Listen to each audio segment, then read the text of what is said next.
Salut du Grand Sud. Salut Boris, bonsoir à tous, ravi de vous retrouver pour le dernier best-of de l'année.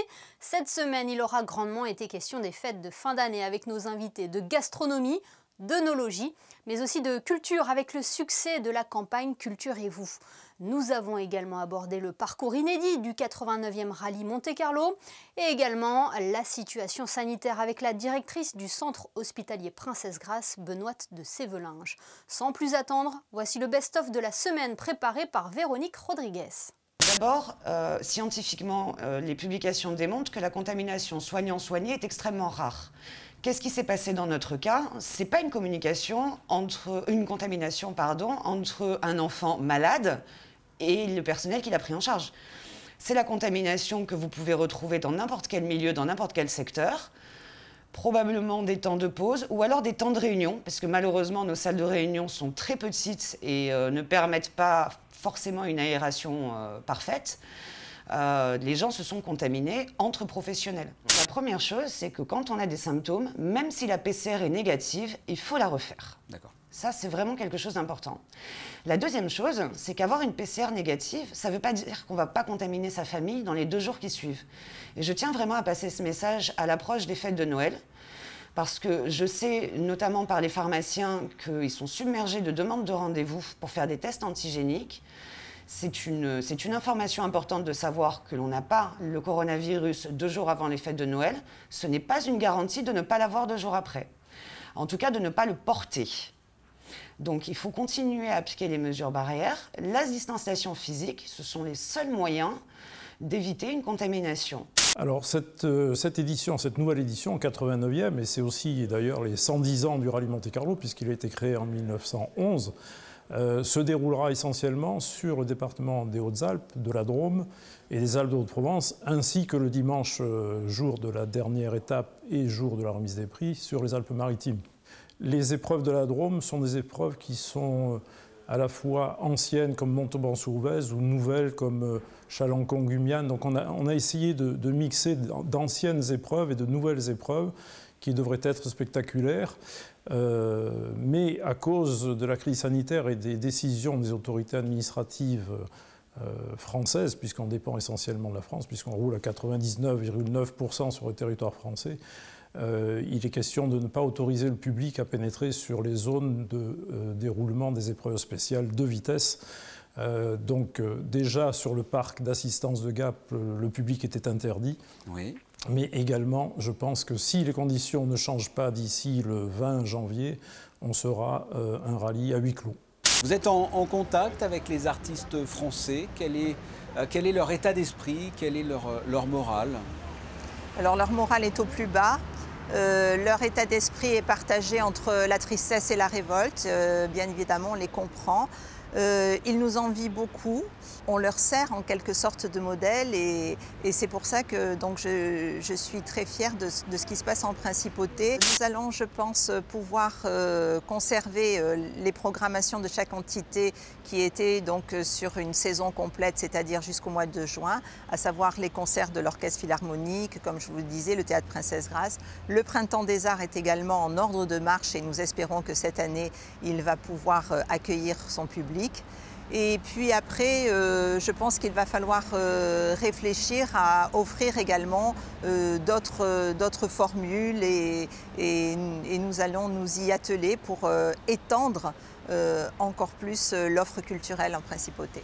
Moi, j'estime que quand on a la chance comme moi d'avoir un don, ce que j'appelle un don, d'avoir une voix, il faut s'en servir de la meilleure des façons et pour moi c'est vraiment en aidant les autres, en étant là pour ceux qui sont dans le besoin. C'est ça mon but en fait de faire de la musique. Aujourd'hui c'est du travail tous les jours, je me réveille à 8 h tous les jours, je travaille jusqu'à 19 h, composition, mail, parce qu'il faut savoir que moi je fais tout en indépendant, donc j'ai ni manager, ni équipe vraiment, donc c'est moi qui gère vraiment toute ma carrière de A à Z. Et là du coup je viens de sortir un nouvel EP qui s'appelle Préliminaire, 5 titres originaux et voilà, ça marche plutôt très bien, le public a bien reçu l'album donc j'en suis très contente. Si vous ne l'avez pas encore écouté, n'hésitez pas. Alors comment peut-on l'écouter? Sur les plateformes de téléchargement légales, donc YouTube, Deezer, Spotify, tout ce que vous voulez, vous le trouvez partout. Certains riverains se sont plaints du bruit de travaux. Vous les comprenez, ces riverains-là? Oui, ils se sont plaints à juste raison, mais je crois qu'ils ont aussi compris aujourd'hui que Monaco a besoin d'évoluer, de se transformer. Il y a ce plan national pour le logement des Monégasques qui a été souhaité par le prince souverain, puis par le gouvernement et le conseil national. Les gens ont compris que c'était une nécessité aussi. Il est plus simple d'accepter un désagrément quand on sait combien de temps ça va durer, pour quelles raisons il y a ce désagrément. On va récupérer le dernier bloc d'Apolline, le bloc A, à la fin du mois de janvier. En plus, le prince souverain a eu la bonne idée de faire surélever l'immeuble et nous avons gagné 45 appartements supplémentaires. Donc dans les 36 mois prévus du départ, on sort avec 4 blocs intégralement terminés. Helios, c'est pareil. Helios, je vais récupérer le dernier bloc au mois de décembre cette année. Et en parallèle, nous avons le Grand Ida qui a démarré. Nous avons aussi le Tessimoyo qui est dans les délais. Nous aurons dans les temps 330 appartements qui vont être livrés de ce côté-là. Honoria suit son cours, ça marche bien. Le Bel Air est en bonne voie de finalisation des plans. Bientôt, les résidents vont pouvoir voir le futur Bel Air qui leur sera livré en 2025. Donc, du point de vue plan national pour le logement des Monégasques, je suis ravi, tout marche bien. Je fête les fêtes de fin d'année au bout du monde, l'autre bout du monde, dans le Pacifique, à 56 degrés sud. On appelle ça le Grand Sud, mais là il y a une anticyclone, il n'y a pas de vent. Et ça va être bien les Noël et Nouvel An. Ça va me permettre d'ouvrir une petite bouteille. Et justement, après ces longues semaines de course, comment va le moral? Comment va le physique également? Des semaines tout seul à bord, à pousser cette machine exigeante. Quand même, je me sens pas mal, moralement et physiquement, mentalement. Non, je trouve mon rythme très doucement, petit à petit, et je suis sûr, la dernière semaine de course, je vais pas vouloir que ça s'arrête. Je pense que débuter ces fêtes et ce réveillon de Noël avec une coupe de champagne en apéritif serait peut-être le meilleur des apéritifs pour réveiller les papilles gustatives pour la suite du repas. Et après, tout dépend, on peut très bien partir sur un vin blanc sur l'ensemble du repas, du style un vin blanc de Bourgogne, un grand chardonnay de Bourgogne qui puisse aller sur l'ensemble du repas, qui puisse aller vraiment avec l'acidité, la vivacité du chardonnay. Et ensuite, sur la viande qui est un petit peu de corps, de volume, pour accompagner la volaille. Elles sont un petit peu plus, peut-être un petit peu plus iodées, elles sont un petit peu plus, on les trouve plus équilibrées. Après, bon, c'est difficile à... Bon, on sent bien le goût de noisette. La DAS nous suit étroitement en termes d'analyse.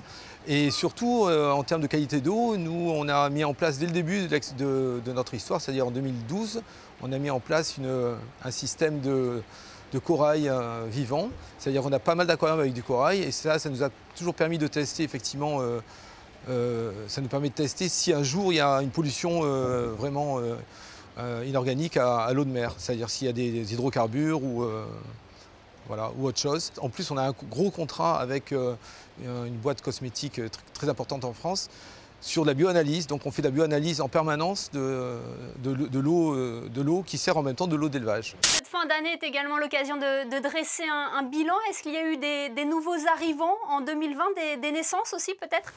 Alors beaucoup de naissances, surtout chez les oiseaux, des ibis rouges, des pigeons de Nicobar, on a eu des petits agoutis, on a eu des petits maras, beaucoup d'espèces domestiques, des canards, des lapins, des oies.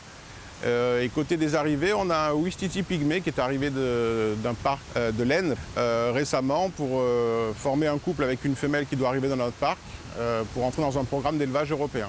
Voilà, parce qu'il y a aussi cet aspect du jardin animalier où vous effectuez aussi des reproductions. Absolument. Après, il y a des programmes d'élevage européens. Donc plusieurs parcs se coordonnent pour s'échanger des animaux, pour éviter la consanguinité. Et ça nous permet d'avoir une population captive saine pour éventuellement réintroduire dans les milieux naturels quand le besoin se fera sentir. Au revoir et joyeuses fêtes à tout le monde. Joyeuses fêtes Boris et joyeuses fêtes à vous qui nous êtes fidèles chaque soir sur Monaco Info. Avant de nous quitter, Faisons un détour par les réseaux sociaux pour découvrir les vidéos qui font le buzz sur Internet. Une sélection d'Alexandra Salustri.